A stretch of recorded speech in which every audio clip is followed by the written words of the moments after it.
we're in some trouble. We've got 2/3 of economists and large financial institutions making some dire predictions about 2023. Now, anyone who watches I'm Right on a regular basis already knows that. I've been telling you what's coming. I've been telling you why it's coming. But hey, even Cardi B's catching up now. You're going to go broke soon because y'all not budgeting.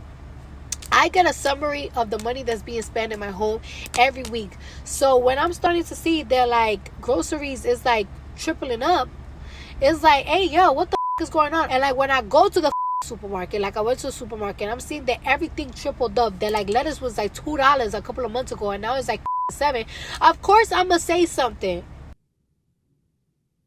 Okay, not exactly how I would put it per se, but you get the idea. Groceries are expensive, and we're in real trouble because the Biden administration is still rolling out Corinne Diversity hire to tell you how great everything is.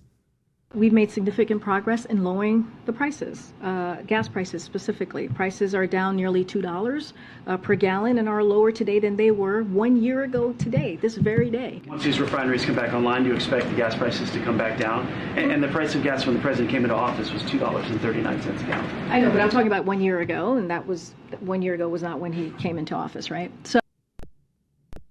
Oh, no. I wasn't talking about when Trump was in office, just a year ago when we screwed everything up even worse. Look, this is not news to you. According to Gas Buddy, average American expected to pay $2,500 now annually in gas. Average American was paying $1,300 in gas when Donald Trump was president of the United States of America. What does that mean? It means simply not that gas is more expensive. We already know that. It means that you are watching in real time your standard of living go down. And there are all these indicators out there. I've been trying to point these out to you for the last year about why I think something really ugly economically is coming. Because there is indicator after indicator after indicator that something is not right and we're out of whack and it's just not working. Auto sales is a great way to track it. Auto sales dropped by 8% in 2021. Now, 8% it's a weird thing because you see 8%. And it doesn't seem like that big of a number, right? It's 8%, it's not even 10%, it's not 50%. You should understand that in the business world, and you people in the business world will understand this. In the business world, if at the end of the year you're down 8%, people are getting fired.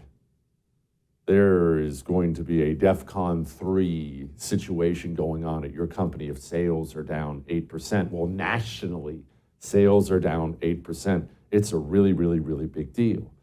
And so people are out there still trying to keep up with the Joneses, and it's really hurting them. Carol Roth elaborated on that earlier. The big challenge, Jesse, is how the consumer is financing all of this. And they're basically financing this by killing their own wealth.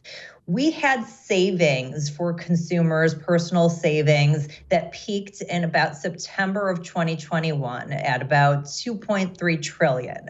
That has come down by the third quarter. So before the holiday season, third quarter of 2022 was about $1.5 trillion. And if you ask the heads of the big banks, it gets worse. If you ask the heads of the big banks and the economists when that's all going to run out, that is going to be the middle of this year. So it means that people are saving less. They're putting more on their credit cards. Credit card debt is nearing $1 trillion. And because people have jobs and because they have this wealth effect, because their housing prices have generally increased over time, it means that the consumers are dipping into their own wealth to finance keeping the economy afloat, which really takes us down the path of you owning nothing. Sorry. I want you to be ready. I want you to be ready. We got the Federal Reserve out there saying interest rates are going to remain high. For how long? Some time. Quote, sometime. Boy, that's comforting, isn't it? They're going to remain high for some time. Stock market took a beating last year, 7th worst year on record. No indication that turns around this year. I didn't mean this to be a little 30-second thing where you should be scared, but I'll add one more thing for it, all right? Just one more thing. I brought this up on the show earlier this week. I want to bring this up to you again. I'm not a money guy. I'm not a stock market guy. I know bonds and stocks and stuff like this. I don't know. I know the very basic. That's why we bring on people like Carol Roth to make you and me smarter at the same time. So I have to farm that out. I have to find somebody. Hey, here's the money I have left over. Invest that for me. Make me some money, right? The guy I have is sharp. He's really, really sharp. And just send him a little bit of money. We send whatever we have at the end of the year into him, trying to invest, trying to put 401k, that kind of stuff. Hey, just build up for retirement. And we had a little bit left over and sent it to him. And he said, hey, you have the option here. I can put this in this savings account, or I can invest it in the market. And I said, well, I don't know. You're the money guy. What do you want to do? And he said, let's just keep it in the savings account for now. The money guy is not investing my money. He put it in a savings account. Do with that what you will. All that may have made you uncomfortable, but I am right.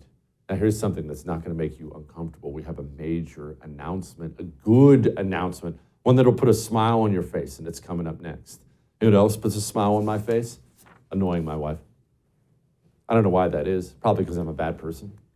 But one of the things that annoys her the most is when I show off my Grip 6 wallet. It's not that she doesn't like the wallet.